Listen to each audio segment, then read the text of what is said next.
Good evening, everyone. I wanted to show you what's going on as far as rent control with Proposition 33.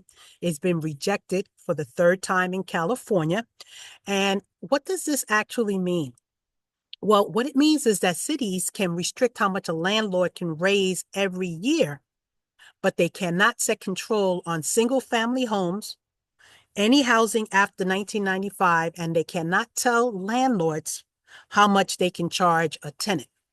So, did you know that nationally, half of the renters in the United States are spending more than 30% of their income on rent? Okay, according to US Census Bureau. And let's talk about the share, which is higher in the state of California, where 56% of households are rent burdened.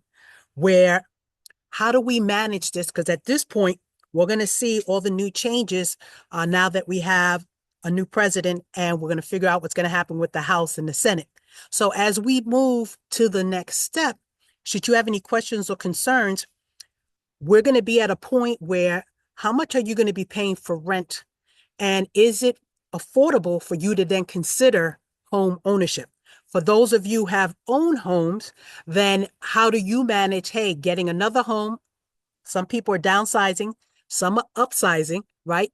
And we have different programs for everyone. So I look forward to your comments, and I'll talk to you soon.